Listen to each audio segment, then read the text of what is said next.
Shalom Bapak Ibu Saudara yang terkasih di dalam Tuhan. Hari ini kita akan merenungkan bagian firman Tuhan dari Yakobus 3 sampai Yakobus yang kelima. Yakobus 3 sampai 5. Saya akan bacakan dari Yakobus 3 ayat ke-13. Yakobus 3 ayat 13, demikian firman Tuhan. Siapakah di antara kamu yang bijak dan berbudi? Baiklah ia dengan cara hidup yang baik menyatakan perbuatannya oleh hikmat yang lahir dari kelemah lembutan. Saudara, ketika kita menjalani kehidupan kita, tentu orang melihat apa yang kita lakukan. Kita menilai orang tentu dari apa yang dia lakukan, apa yang dia katakan, apa yang dia pikirkan, tentu ketika dia bisa mengutarakan pikirannya. Kadang kita bisa memikirkan kenapa sih kok ada orang yang hatinya begitu jahat sampai melakukan hal-hal yang merugikan orang lain. Saudara, kalau kita lihat Yakobus 3 ayat 14, jika kamu menaruh perasaan iri hati dan kamu mementingkan diri sendiri, janganlah kamu memegahkan diri, janganlah berdusta melawan kebenaran. Bukankah itu yang seringkali terjadi? Ada iri hati, mementingkan diri sendiri, memegahkan diri, lalu berdusta dan melawan kebenaran. Dan ketika itu terjadi, ayat yang ke-16, sebab di mana ada iri hati dan mementingkan diri sendiri, di situ ada kekacauan dan segala macam perbuatan jahat.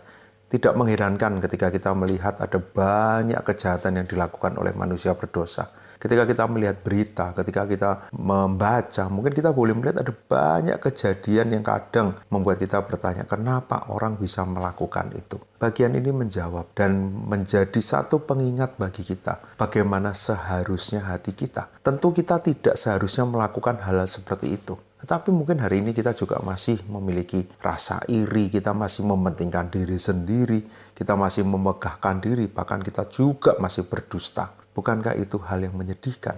Ketika kita sudah percaya kepada Kristus, ketika kita tahu Roh Kudus ada di dalam hati kita, ketika kita tahu Allah sudah merancangkan yang baik bagi setiap kita, tentu itu bukan cara hidup yang seharusnya yang kita lakukan. Ayat ke-13, siapakah di antara kamu yang bijak dan berbudi? Ini berbicara tentang satu hal mendasar, bagaimana ada hikmat.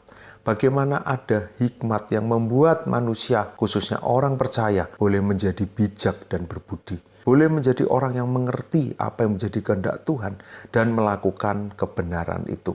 Hikmat yang seperti apa? Ayat 15, bukankah hikmat yang datang dari atas?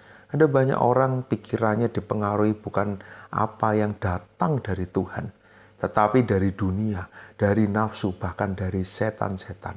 Karena itu kita harus berhati-hati dengan apa yang menjadi dasar dari setiap apa yang kita lakukan. Berbicara hikmat dari atas, tentu bagaimana kita mau sungguh-sungguh terus mencari apa yang menjadi kehendak Tuhan.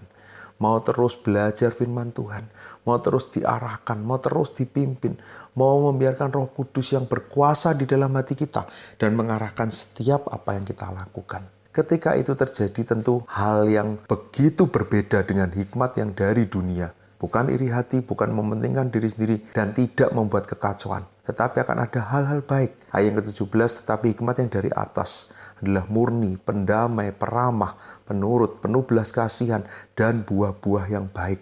Tidak memihak dan tidak munafik. Tentu ketika ini dilakukan, ada hal yang akan berbeda. Bukan kejahatan yang akan dirasakan, tetapi ada begitu banyak hal baik yang boleh dilihat oleh orang-orang di sekitar kita. Dan satu hal yang penting, hal baik apa? Ketika kita boleh melihat karya Kristus itu membuat kita diperdamaikan dengan Allah. Membuat kita sekarang boleh tercipta satu harmoni. Kita boleh, mungkin pakai bahasa sekarang, satu frekuensi. Kita boleh berjalan di dalam kehendak Tuhan. Orang bisa melihat itu. Dan ketika kita bisa melihat kepentingan Tuhan, kehendak Tuhan, rencana Tuhan itu yang terjadi, tentu relasi kita dengan sesama akan berbeda. Karena kita akan menjadi pembawa damai. Kita akan menjadi orang-orang yang ketika berelasi dengan orang-orang di sekitar kita, kita ingat apa yang Tuhan sudah lakukan di dalam hidup kita. Apa yang Tuhan sudah berikan, itu yang kita lakukan kepada sesama. Itu yang kita berikan.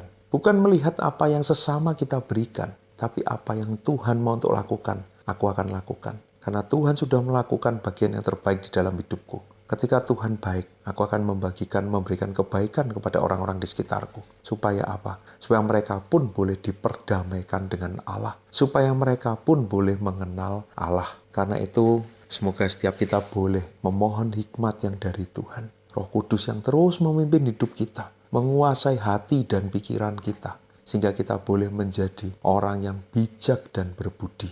Ada buah-buah yang boleh dilihat oleh orang di sekitar kita, dan nama Tuhan yang dipermuliakan. Mari kita berdoa. Bapa di surga, kami bersyukur kami sudah diperdamaikan dengan Allah. Kami boleh menjadi anak-anak Allah. Bila kami boleh menjadi pembawa damai, setiap apa yang kami lakukan adalah kehendak Tuhan, didasari oleh kasih Tuhan. Sehingga setiap orang yang ada di sekitar kami, yang merasakan dampak dari apa yang kami lakukan, boleh melihat Tuhan itu dan boleh memuliakan Tuhan.